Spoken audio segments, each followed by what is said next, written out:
Donc dans le cadre du programme LIFE plus Cap d'Homme, l'ACEOR est chargée d'identifier des nouveaux sites importants pour la conservation de l'avifaune à La Réunion. Donc il y a déjà des réserves, des parcs, des espaces naturels sensibles qui conservent plutôt les habitats. Et nous, ce qui nous intéresse, c'est de trouver des sites qui ne sont pas encore protégés, qui ont un enjeu important au niveau des oiseaux.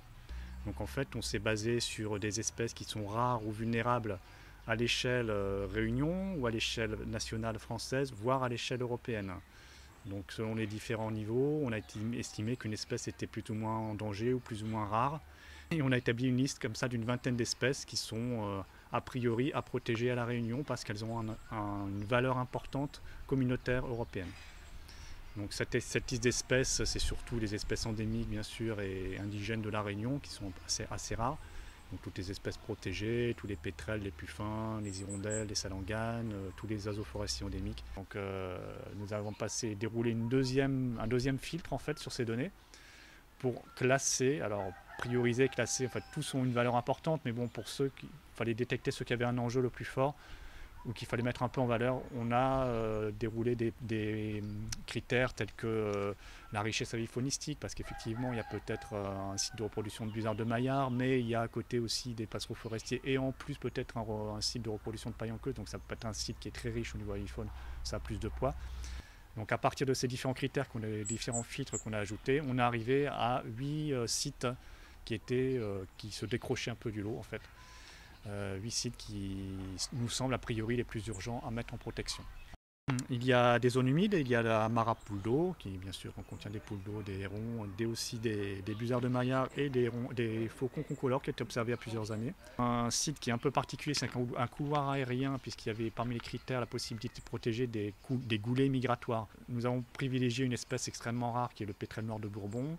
Nous avons un site un peu particulier aussi sur le littoral de l'étang Salé qui sera dédié à la réintroduction naturelle du paillet en queue à brun rouge, puisqu'on a observé 3 années de suite une tentative de reproduction sur ce site. La façade nord-ouest de la fameuse route en corniche du littoral, qui présente un très gros enjeu pour des puffins, pour des hirondelles, des salanganes, et aussi toute la partie tunnel ferroviaire.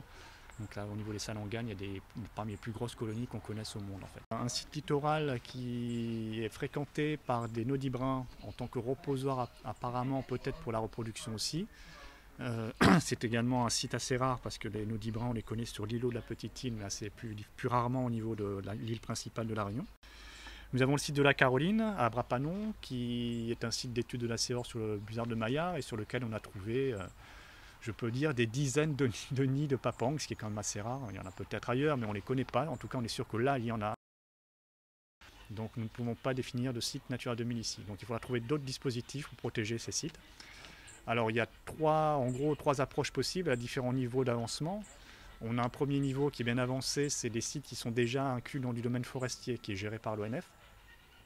Donc ça, on a déjà des contacts très fréquents avec l'ONF, on a déjà même avancé avec eux pour que la partie avifaune soit intégrée dans les plans d'aménagement forestier.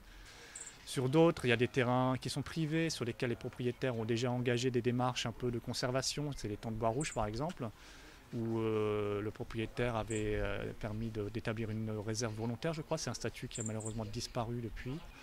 Et là-dessus, on va imaginer passer les conventions avec ces propriétaires pour favoriser aussi la protection des oiseaux par des mesures de gestion, pas forcément très lourdes, mais au moins acter le fait qu'on fait plutôt ça que ça pour essayer de favoriser un peu les oiseaux. Et la troisième étape qui sera la plus dure, ce sera de faire avancer les dossiers sur des terrains privés dont on ne connaît pas grand-chose en fait, avec parfois de multiples acteurs, des terrains publics, privés, divers. Je pense à la Caroline par exemple, où il y a plusieurs propriétaires. Et là, il y a déjà une étape de sensibilisation à effectuer.